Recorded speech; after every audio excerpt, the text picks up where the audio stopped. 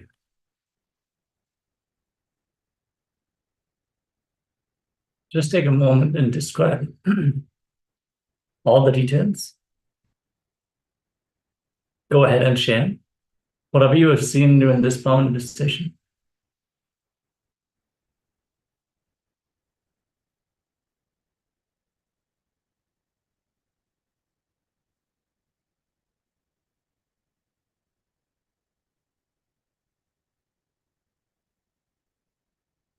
Just take a moment and share. Don't discard anything, don't discount anything.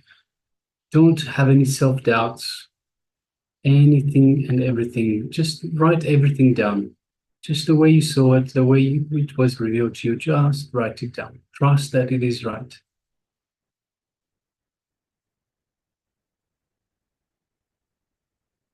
See, the more trust we have in it, the more the floodgates open. The more doubt you have, the more the floodgates close up. So with every time you doubt, you put more and more barriers between you and power manifestation. That's why just trust whatever is being shown. Trust that it is part of this power manifestation. It is part of the revelation that the cosmos, Paramashiva, is imparting with you, is revealing to you. So anything that you have been revealed, just go ahead and write it down. Don't leave out any details. So every little detail, go into as much detail as possible. See, in the same way, if you are shown a picture with so many beautiful flowers and trees and a river, maybe a waterfall, and you just pick on one tree and say, "This, I saw this tree," then you're only concentrating your awareness on that, and this is the only thing the only way that it will be shown to you in the future, because you're only looking at this one thing. So widen your awareness. Everything that was shown to you, open up the floodgates and reveal everything. So let all the details come in. So everything that was revealed to you, the smallest detail, it doesn't matter. Don't have any judgments. Hey, I think this is insignificant. No judgments. Anything, even the most insignificant thing that we are shown could be the main feature, the main theme for the image that we projected. So it's important, just write down everything, the entire picture, in as much detail as possible. Yes, you've seen many times the participants who just shared whatever came to their inner space, even though the individual aspects, they seemed unrelated to each other. How could all this even fit into one picture? But the more and more they started sharing, the more and more precise, the more and more exact the description of the picture was. So we have seen really powerful breakthroughs in the power manifestation, especially for those who share their revelations in detail. So we want to encourage everyone, let go of the hesitation and reluctance and just open up and share anything that you experience. It doesn't have to be a picture. Even if you experienced any other sense, like a smell or even a taste, sometimes that just ties in exactly with the picture, maybe related to a memory that you have. And just as you experience the taste, you didn't acknowledge it, but when you see the picture, you understand, yes, this is exactly what was revealed to me. So acknowledge it, take the moment. And again, it is too important to acknowledge every little detail. And also at the same time, don't discount. So as we saw earlier today, with God Bhavanaya, he mentioned something that he saw. Then as soon as we displayed the image, he said, "Ah, yes, I remember. I also had this image of Swamiji doing puja or something like that."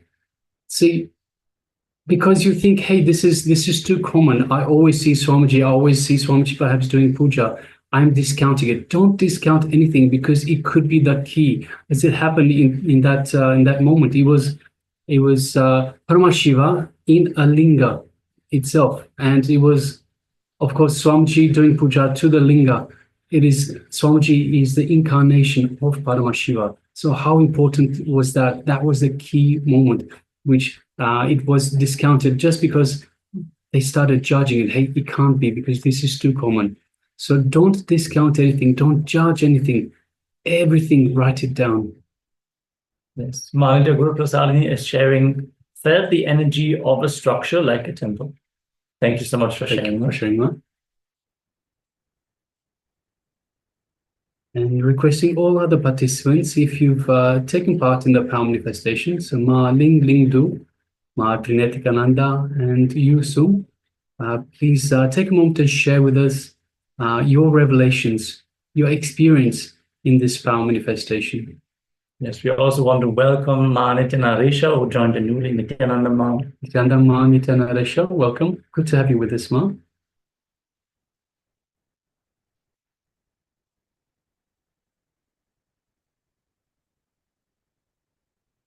Yes, Nithyananda Ma, welcome.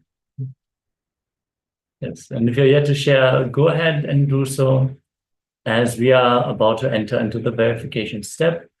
All the YouTube viewers, go ahead and share, as we are predicting the image once more.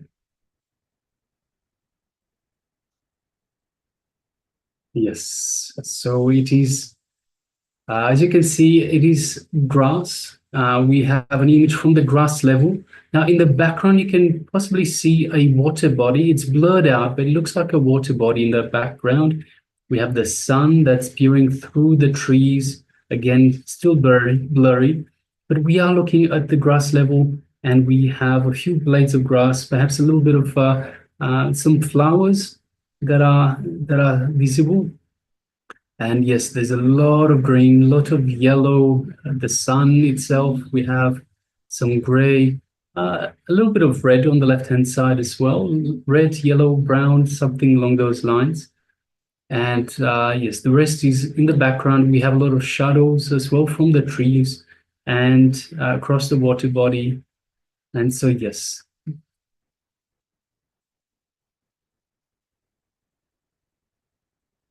So that aligns to anything that you have seen.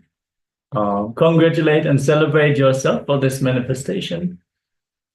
Yes, ma'am. So Nithya, Guru Prasadini says, felt the energy of a structure like a temple.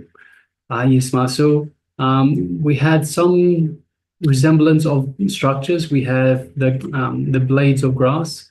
We have the trees themselves, and of course the energy of the sun that is peering through the trees.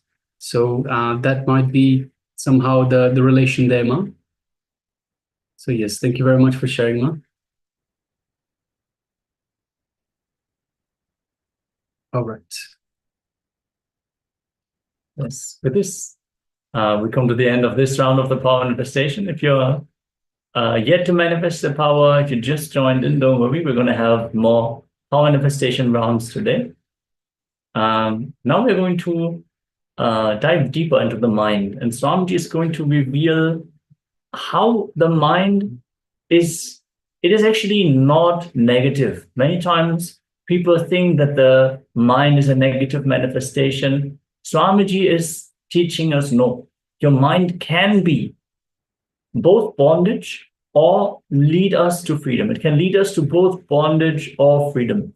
It is all about our mental setup. So let us listen in deeply and see how the mind can actually be a powerful tool for our liberation. So let us all settle in and be in a space of deep listening and restful awareness as Swamiji is sharing these powerful truths. This is the subject which Patanjali is expressing through this whole sutras.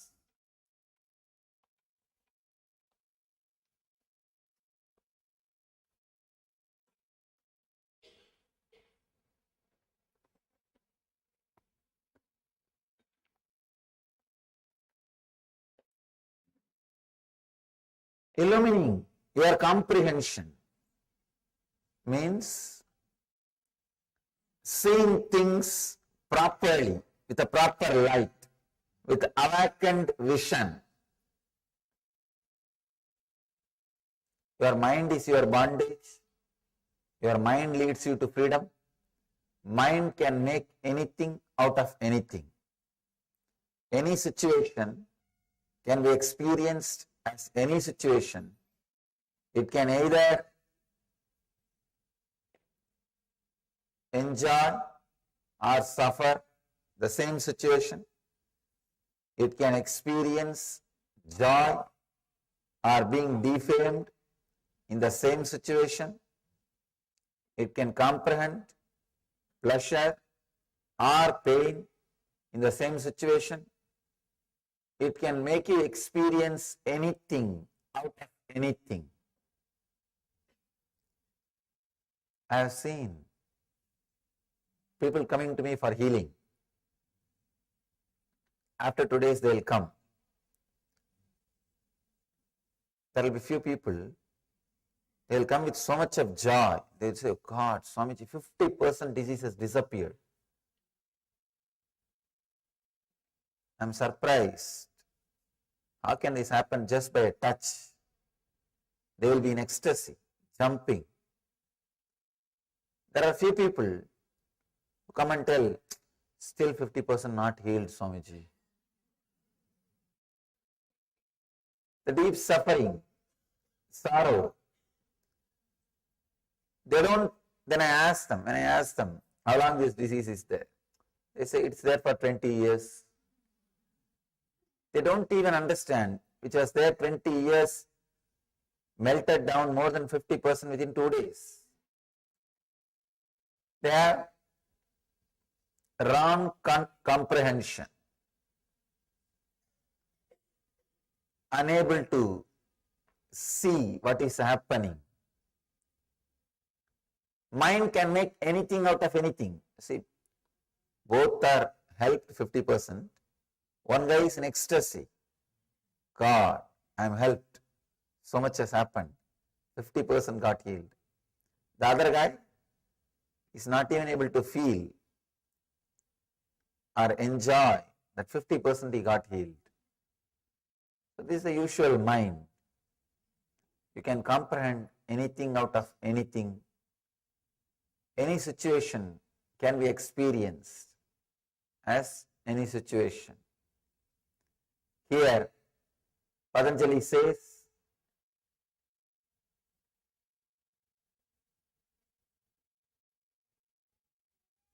these 5 modifications: right knowledge, wrong knowledge, imagination, sleep, and memory.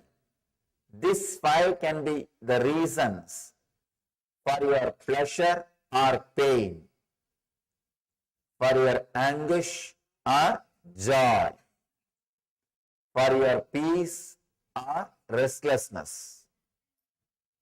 You can use these 5 towards anything. Sometimes people ask me, how can right knowledge be the reason for suffering, Swamiji? How can we use right knowledge for suffering? Here Patanjali says all these 5 can be reason for suffering or joy.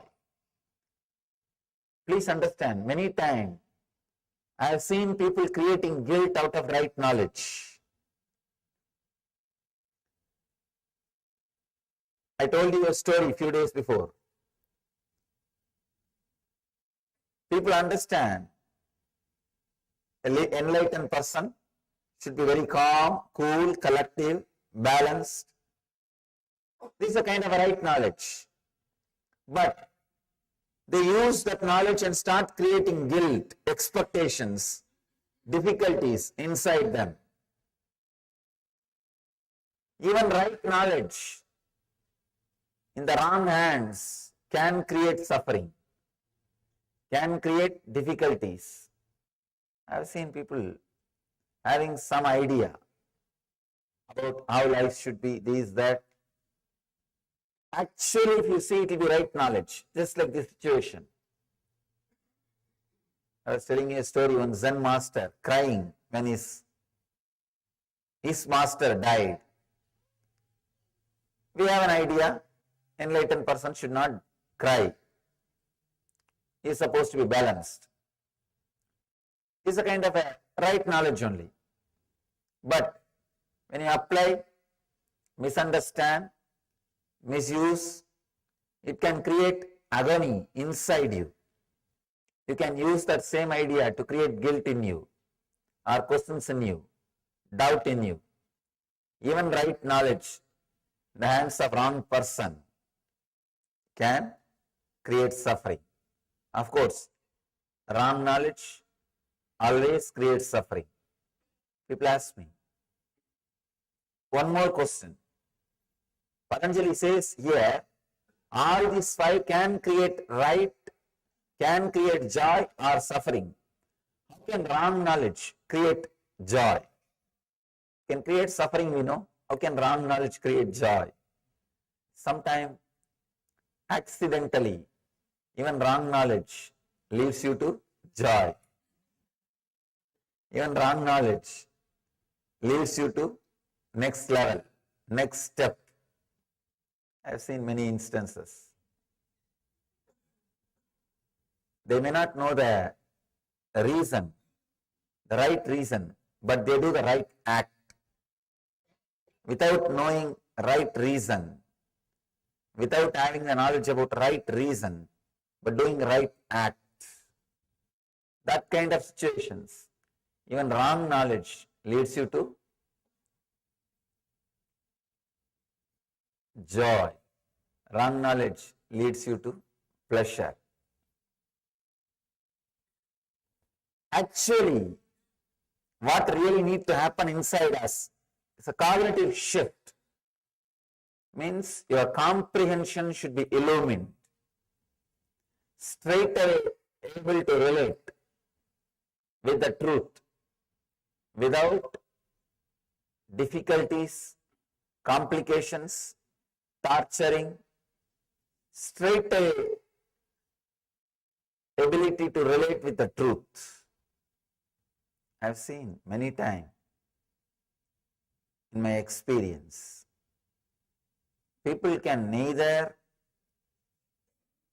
resist the joy and ecstasy of being in my presence, but nor they can drop their arrogance, nor they can come out of their ego.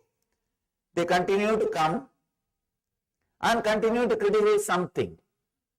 I tell them, if you are feeling like criticizing, don't come, relax, be where you are. They are not able to, no. That we can't do.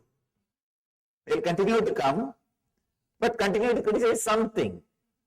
They can neither keep themselves away, nor completely able to surrender or relax.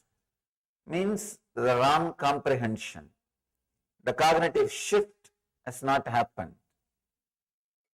Here, Patanjali emphasizes on cognitive shift. Let us understand all these five modifications. Right knowledge, wrong knowledge, imagination, sleep and memory. Yesterday we understood right knowledge and wrong knowledge. Today we enter into imagination.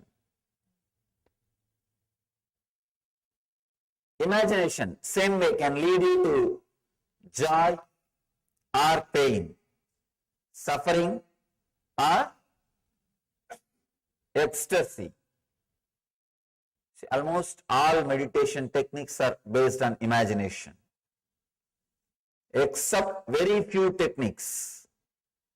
The clicks, what I call initiations, except the initiations directly from the master. All other techniques use imagination. For example, the unclutching, the science of unclutching, or the first technique which Patanjali spoke. Your mind is not a thing, it is an action, stop. This is not using your imagination. This is a straight initiation. Straight initiation, straight kick. Except this kind of initiations, this kind of clicks, all other techniques are using your imagination. When the imagination is used to lead to pleasure, to make you experience ecstasy, it is called meditation. The same imagination is used to lead you into suffering, it is called mind. There are only two things. Either your mind can continuously condition you, or it can continuously liberate you. Your imagination can either go this way or that way. It cannot stand still. It cannot stand still. We need to understand this one fact. We always think, I may not be progressing spiritually, but I am stuck somewhere where I am. No. Either you progress or you are going down. There is no such thing as stuck. Please be very clear. There is no such thing as stuck. Either you are going up or going down, like skiing. There is no such thing that you can stop or stand stuck. No. It doesn't happen in the inner field. If your imagination is used by you to liberate yourself, to uncondition yourself, it is called meditation. If your imagination is used to bind you more and more, to create more and more bondage, it is called mind. Conditioning. I have seen even the great knowledge about yoga, people start using it for one more conditioning. I have seen thousands of people reading Yoga Sutra, they will be depressed because they misuse this knowledge, they abuse this knowledge, they misinterpret this knowledge, they start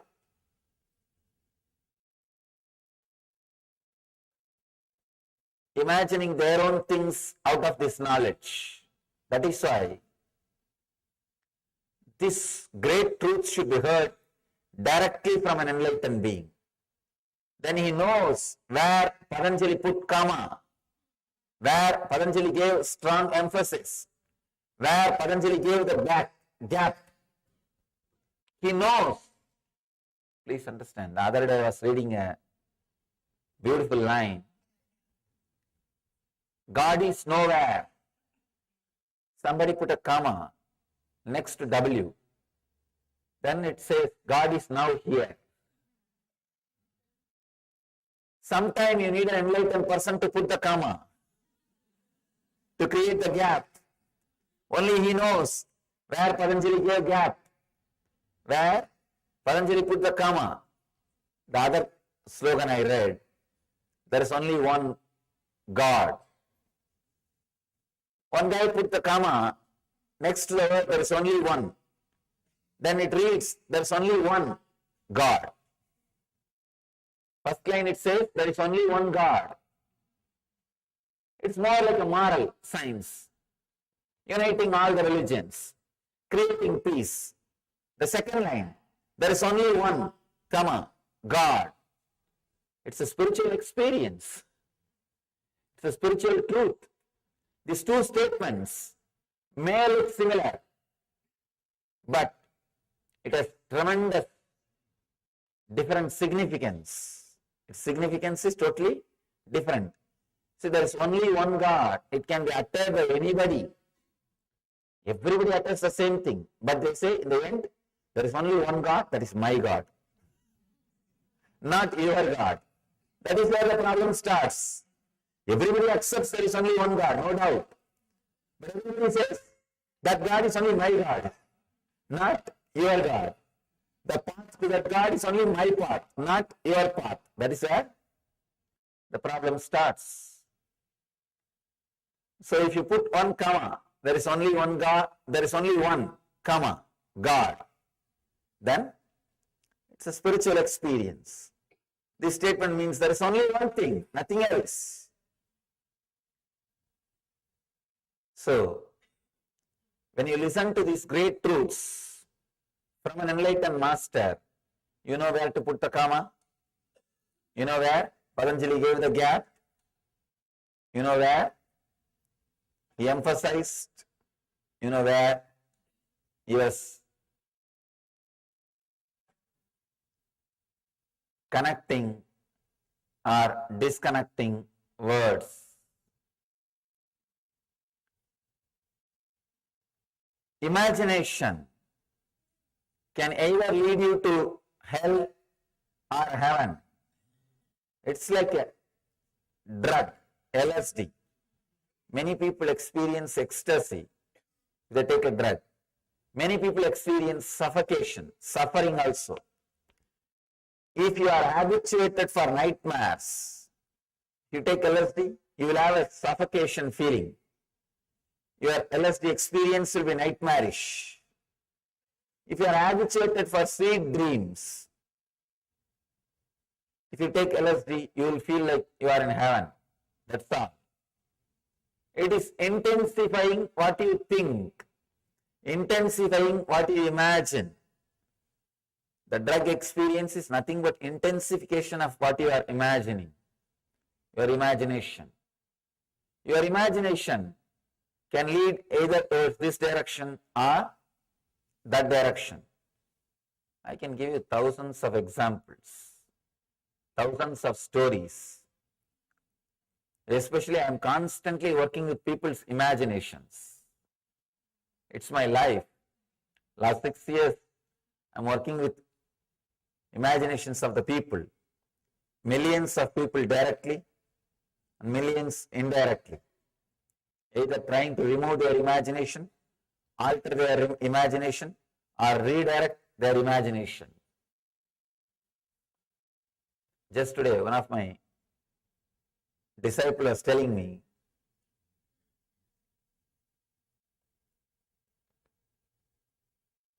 before she used to come regularly to the ashram, her daughter will always object, why are you going there? You are not attending us, you are not caring for us. The family pressure. Now, daughter also attended the program. Now she says, how could you come back? How could you be away from him? I am not able to. I am not able to be away from him. Earlier, how are you able to come back even after being around him? So her imagination, when she had wrong imagination, she was not able to relate with the mother. She was fighting with her, saying, where are you going? Now when she has the right imagination, she is fighting with her. Why did you come back? It's a mind. It is imagination. Continuously, I am working with imaginations of the people. Many times, the imaginations become so strong,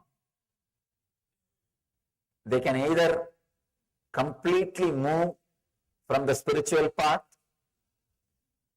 or completely get enlightened. People sometimes ask me, how can imagination lead to enlightenment? After all, it's mental activity. How can that lead you to enlightenment? It's like somebody taking poison. Taking poison is an action, but that can lead them to death beyond actions. Same way, the right imagination is taken, the mind will disappear, you will be beyond the mind. You will be beyond mind. You will be experiencing the no mind state. or the ecstasy. The next thing, sleep. Patanjali says sleep can lead you to joy or suffering, anguish or non-anguish. Almost 1/3 of our life we spend in sleeping. So if you understand the right technique for sleeping, 1/3 of your life you can spend in samadhi. See, the only difference between your sleep and samadhi state, the ultimate enlightened state, is samadhi minus awareness is your sleep. Your sleep plus awareness is samadhi. Enlightenment is nothing but being aware when you are asleep. That's all. When you are asleep, there are no samskara, engrams active. There are no memories active. You are completely silent, relaxed, settled. In that state, but only one thing, one difference, you are not aware. See, in the deep sleep, you are entering into the same space in which Buddha is living, in which Ramakrishna is living, in which Meera is dancing, in which Chaitanya is singing. You are entering into the same space where they are all living. Only one difference. You are not aware. Patanjali is aware. Chaitanya is aware. Krishna is aware. Buddha is alive. In that space, if you know how to be alive, if you learn how to be aware, you have done everything. Nothing else needs to be done. All you need to do is how to be alive when you are asleep. How to be aware when you are asleep. Now our problem is, forget about how to be aware when you are asleep. How to be aware when we are awake. How to be aware when we are awake. That is a big problem. That itself is a big problem. Today we will practice a technique to convert your sleep into samadhi. Convert your sleep into samadhi. Please understand. When I say being aware during your sleep, I don't mean sleeplessness.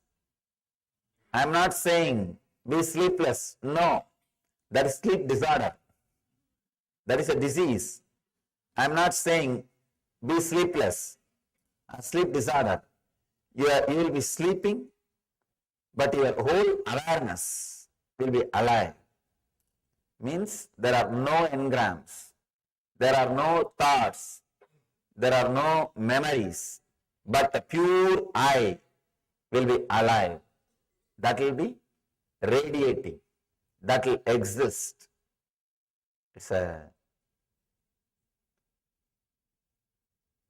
There is a very powerful technique called Yoga Nidra. Falling asleep consciously. Falling into the deep sleep state with awareness. I can say,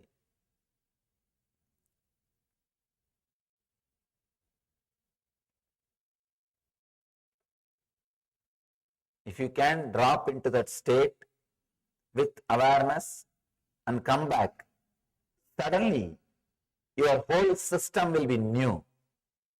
Your whole system will be different. Your whole system will respond to the world in a completely different way. If you fall asleep, if you sleep very deeply, if you have a good sleep and come out, your system will be fresh. It will respond to the world in a very different way. If you are stuck in the dream state and come out, your system will be different and it will not respond properly to the life, to the day.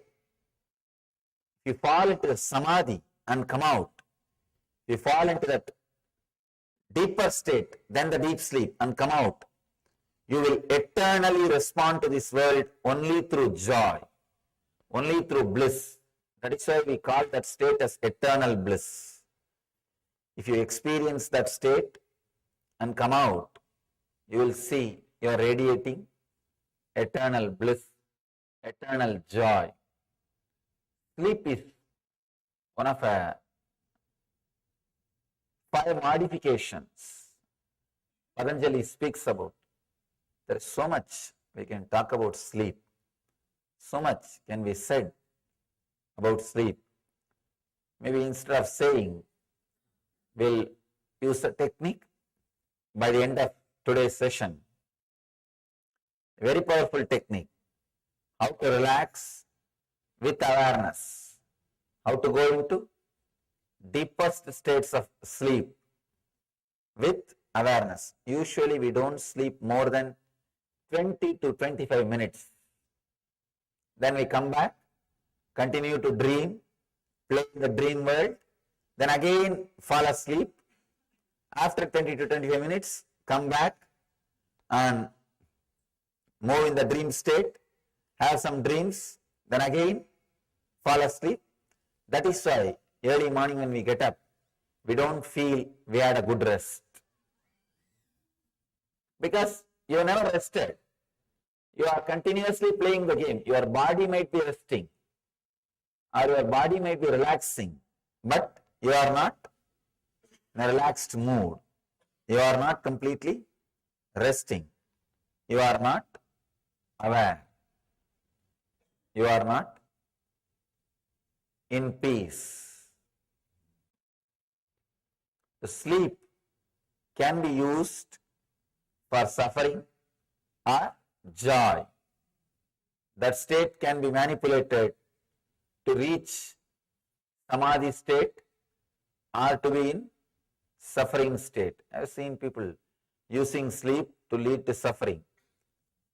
Either they oversleep or they continue to suffer without sleep, sleeplessness or oversleeping. If they don't sleep in the night time, the chronic fatigue will be there in their body. It will continue to disturb their creativity. Whole day, they will be constantly disturbed. The creativity will not express. Or if they sleep whole day, there is no time for creativity. There is no possibility for creativity. Sometimes people wake up only sun comes through the window. Sometimes the bad part of this whole thing is windows to the west side.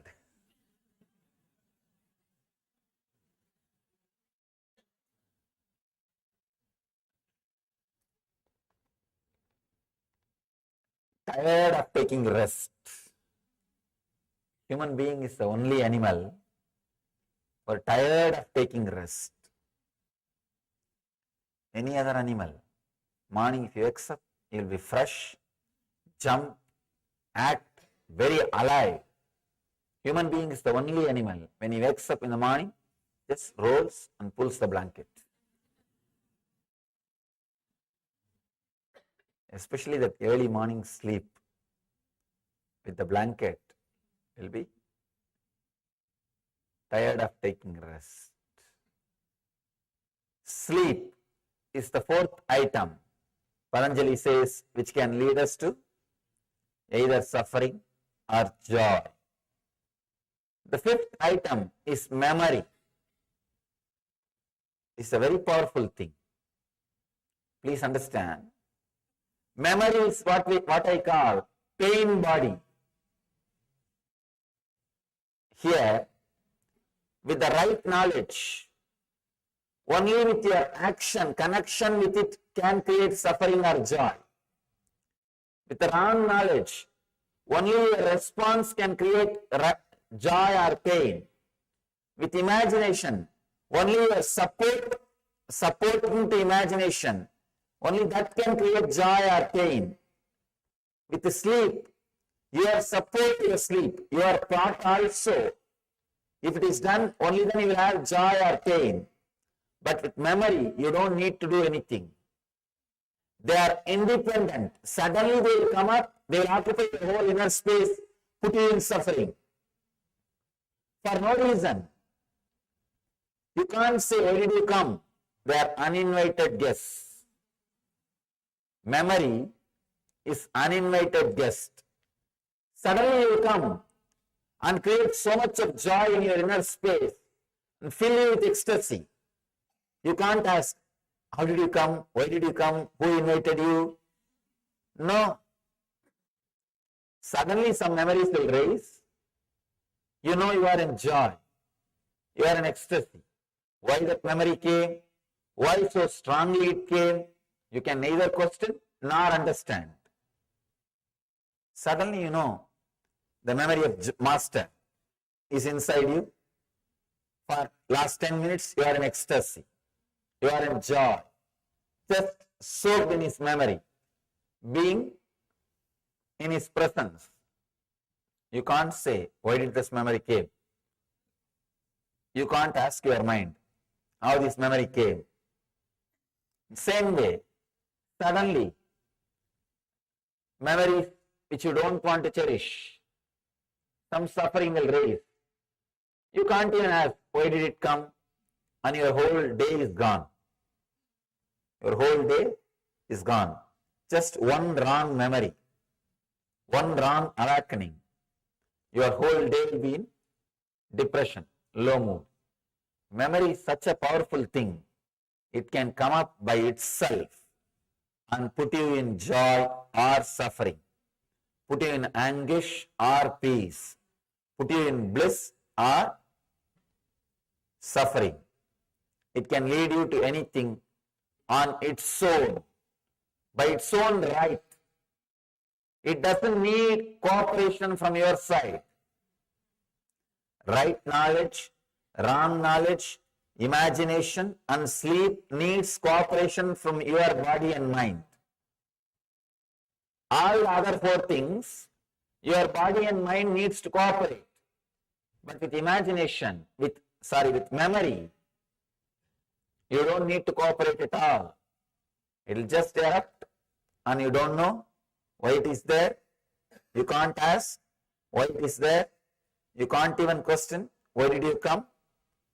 But you are in suffering or joy. That is the power of memory. Memory means the ideas, thoughts, imaginations, visualizations collected, which is still alive inside your system. One important thing, if your memory is complete, it won't lead you to suffering, it will lead you to joy. But it is not complete. If your memory about your past, if it is complete, you will have knowledge about your future. Please understand. I am not giving you false promise. I am stating simple, straight truth. If your memory about past is clean and pure, complete, you will have a clear idea about your future. Because your future is nothing but a reproduction of the past in different dimension. That's all. Maybe some of the quantity will be different, but basic structure will be the reproduction of your past. The earlier you might have had one car in the past, the future you may have few cars, but the future is going to be the reproduction of the past. But the big problem is we don't even have the right idea about our past. We remember our past only after editing. If you think your whole life is suffering, as we usually think, you will edit and connect only all the suffering incidents. And you will think your whole life past was suffering. That one idea is enough to feel, to imagine to visualize, to think your whole life was suffering. The memory, it is not a right memory, it's a wrong memory. Same way, if you think your whole life is joy, again you will edit, cut, fix, paste and see your whole life as joy. You will connect all the joyful incidents, memory, and start seeing your whole life as joy. We never comprehend. We don't have the complete memory. We don't look at the past as it happened. We don't smell the past as it happened, as it is. If you have a simple, straight idea about the memory, past, a simple, straight, clear idea, you will have a simple, straight, clear idea about the future. Your miscomprehension, your wrong idea about the past is responsible for the wrong idea about the future. If you think you are not able to plan your future, be very clear, you don't have a vision about your past. Any incident happened in the past adds some juice to your being, understanding to your being, awareness to your being, knowledge to your being, experience to your being. So if you are aware of all those memories, that knowledge, that essence which is added to your being will continue to guide you in the future.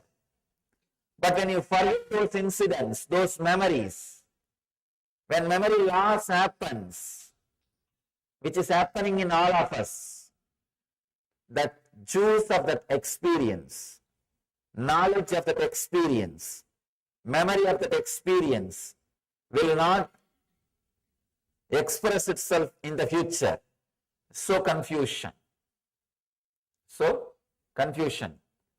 Understand, right knowledge, wrong knowledge, imagination, sleep and memory. These are the 5 modifications leads you to suffering or anguish. Suffering or anguish. So realize all these 5 can be either used or abused. Just this knowledge, this understanding that it can be used or abused, it can lead to joy or suffering is enough. That is enough. You will start using them rightly. Whenever all this 5 is leading you to suffering, you are abusing it. You are misusing it. Whenever it is leading you to joy, you are using it properly. So, whenever you are in suffering, understand, one of these 5 is misused by you. So, decide you will use that properly. Whenever you are in joy, understand these 5, any one or all the 5 are used by you rightly.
Yes. So our mind can make anything out of anything. Swamiji has beautifully revealed how our imagination can lead to joy and it can lead to depression. It can lead to hell or heaven. Imagination can lead either towards this direction or that direction. So it is important that we are established in our own nature. Understand that mind is your bondage. Your mind is your bondage. Your mind leads you to the freedom as well. So on one way, your mind is a bondage, and on other way, your mind leads you from bondage to the freedom. Mind can make anything out of anything. Any situation can be experienced as any situation. Understand, it's very important to understand. Any situation can be experienced as any situation. It can either enjoy or suffer the same situation. Yes, exactly. Means it's not like in one situation you will have only that kind of emotions or feeling. You can, in the same situation, you can suffer also or enjoy also, and it can experience joy or being defamed and the same situation, and your mind can comprehend pleasure or pain in the same situation. It can make you experience anything out of anything. That is the mind. So mind is your bondage, mind is your freedom. Yes, Swamiji beautifully shared about one great Siddha who had two piercings of a big Rudraksha in his arm. So each time when that Rudraksha would push against his body, he would feel the pain and he would remember Muruga. So he would use that pain as a way to remember the divine. In the same way, even people who maybe they might be wealthy and they have the opportunity to spend a lot of time on holidays, somewhere on the beach, still they sulk in depression, still unfulfilled. So in the same way, the mind can make any situation out of any situation. There is a wordplay. God is nowhere. Or if you put a comma next to the W, then it says God is now here. So we can play around, we can make a meaning out of anything. Even the same letters, they don't mean the same words. It is all about how our mind is programmed to perceive. So if we decide for suffering, then even the most joyful surroundings, they will not be joyful. It might be noise, people might be annoying, disturbing, distracting, and even in the most darkest place, bright consciousness can still be sulked in the supreme bliss. So it is never the outside situation. It is never the outside situation. And that is also what we are going to experience in Paramashivoham Level 2 when we are going to enter into the completion process, where we understand that we create the very energy with which we perceive our past. Somebody has briefly tapped into how we make our future basically as per the same structure as we experience our past. And we don't even cognize, we don't even fully understand our past because we have a certain lens on. We view the whole history that we experience, our whole life through a certain lens that is built based on our incompletions, based on the patterns, the thought patterns, behavioral patterns that we have adapted throughout our life. So now just sit back and analyze the 5 situations in your life where imagination caused you suffering. So understand, now we'll be sitting with yourself, analyzing the 5 situations in your life, understanding how the mind itself, how you have been functioning and how the mind has been functioning in different situations in your life, and the imagination has been giving you suffering. It has been the cause of the suffering. See, it's important to understand your life, because only when you analyze your life, you'll be able to experience, understand the functioning of the mind and how mind leads you to suffering, imagination leads you to suffering. Otherwise, if you look at others' imagination, you'll just casually go over it and leave it. But when you analyze on yourself, only then you experience, only then you realize the how imagination leads you to suffering or even joy. Yes, as Maharaj just shared, it is so easy to identify other people's blind spots. But if we look at our own life, look at our own hypocrisy, that is when we can experience a breakthrough. And compassion can only flower. The understanding of others can only truly flower when we look in and we look at our own patterns. We look at our own life.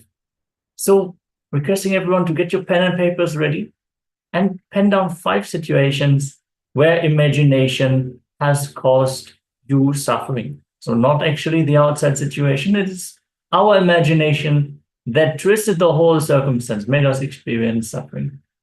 If you have any questions or doubts, if you need any guidance, please let us know here in the chat.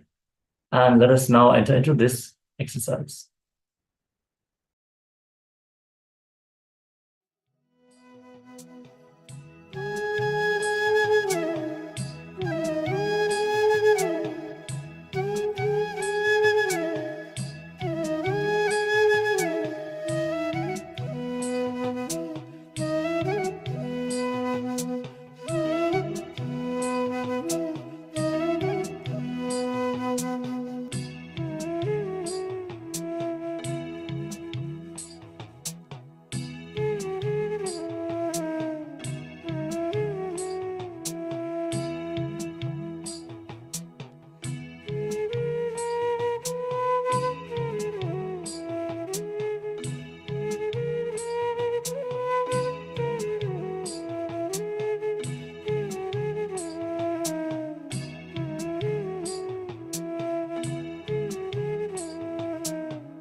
So slowly you can relax from this exercise. Okay, Mahanitya Group Sadhni asking, what means our imagination, Maharaj, please, any examples? So it can be any examples, like for example, in any situation, for example, you're just riding or just crossing the road, suddenly your thought come that there's going to be accident, and you gonna have some vivid imaginations that if accident happens, what will be your response, or what will happen, so many people will get injured, then you will have so much of imagination about the life, about the people, about the situations. So, and the same situation, you could have thought or imagined something else. And now you are imagining something which can give you suffering or which could give you joy. Yes, many times when we are about to have a conversation with a person, we already play through the conversation in our own head. So we imagine a stressful situation, and before the conversation even starts, we're already stressed out. And that impacts even the conversation that we're actually going to have. So, okay, great. All right. So understanding every internalization is very important, because only when we look into our life, it becomes a part of our experience. Only when we look or internalize these exercises with our examples in our life, then it comes to us as a part of our experience. We are able to analyze ourselves and how even the imagination works, how the mind works. That's why it's very important to perform these internalization exercises. Yes, and if you then want to help others, we have our own life examples to support the words that we are speaking. Otherwise, it is just a dry theory that we are speaking. But if we can link it to an experience that we ourselves have, then it is much more powerful to help other people, also to transmit that experience to the other person. Yes, so with this, let us now move on to the next segment, which is the power manifestation. So as today we are doing the power of seeing picture blindfolded. So again, in this round, we'll be projecting you the image on your screen, and through the power of third eye, you'll be seeing or verbalizing, writing down everything that is being revealed to you. Understand? Every time that you manifest the power, it is your time to be in oneness with Swamiji, in oneness with Paramashiva. The more you manifest the power, because the power starts manifesting from the oneness. And the more you are moving towards oneness, the more you are shedding your ego, your worries, your agitation, anything. Because the more you're moving towards that restful awareness, you are moving away from all the problems that you have. So again and again, that's why Swami says, go on manifesting the powers. Go on manifesting the powers again and again. So let's get ready. Yes. Requesting everyone to join us on camera. We are joined by Ma Anuparma Menon, Nithyananda. Yes, Nithyananda. Welcome. And also Ma Divyananda has joined. Nithyananda Ma, welcome. Nithyananda. Ma Agora Swarupini is not on camera, it's very dark. Ma Nithyananda Risha is off camera. Yes, Nithyananda. Also Ma Anuparma, Ma Yusum, and Ma Divyananda also off camera. So requesting everyone to please join us, be on camera throughout the session, and let us get ready. Have your blindfolds ready as you're manifesting the power of blindfold reading.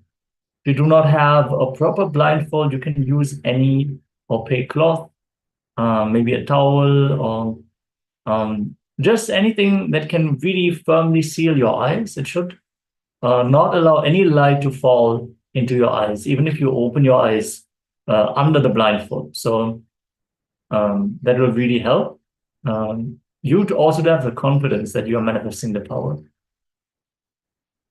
So sit with your head, neck, spine, and straight line. Because when you sit with your head, neck, spine, and straight line, it facilitates the Kundalini to rise up. So now cover your eyes with the blindfold.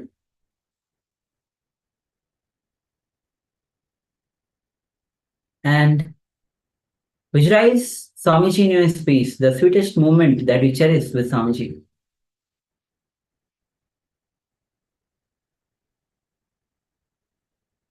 And start to unclutch from all the worries, all the pains, all the guilts that you feel that you have, all the emotional blocks that you feel that you carry, all the weights that you carry.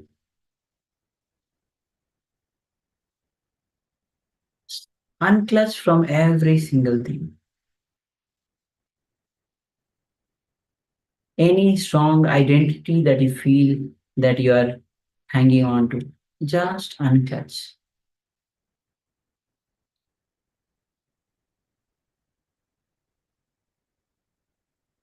Just go on unclutching.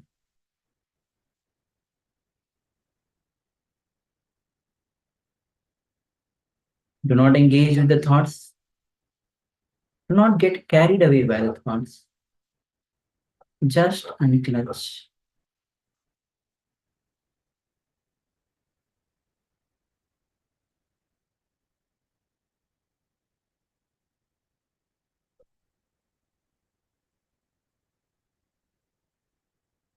Now, bring your awareness to the third eye. And let's connect with the Supreme Pontiff of Hinduism, with the Mahavakya. Om Nithyananda Paramashivoham. Om Nithyananda Paramashivoham. Om Nithyananda Paramashivoham.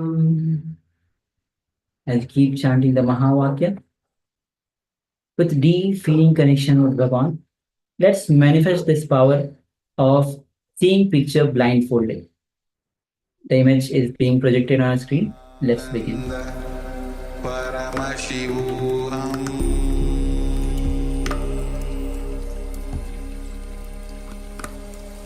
Om Nithyananda Paramashivoham.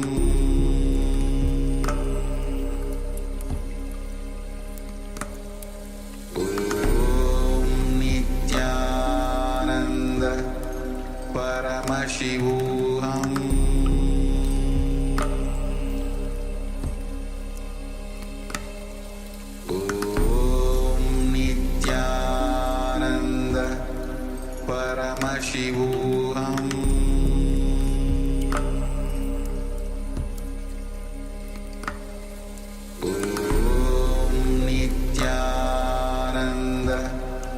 Paramashivoham.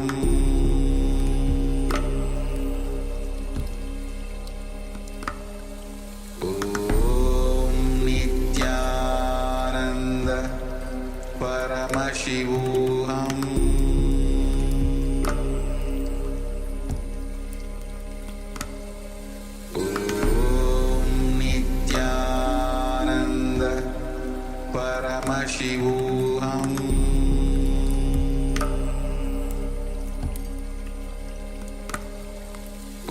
Om Nithyananda Paramashivoham.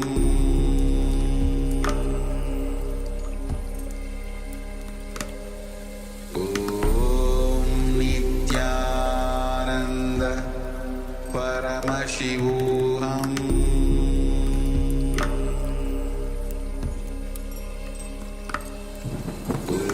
Om Nithyananda Paramashivoham.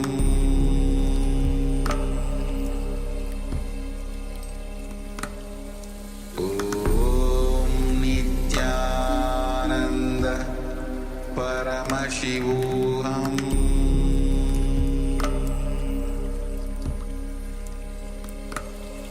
Om Nithyananda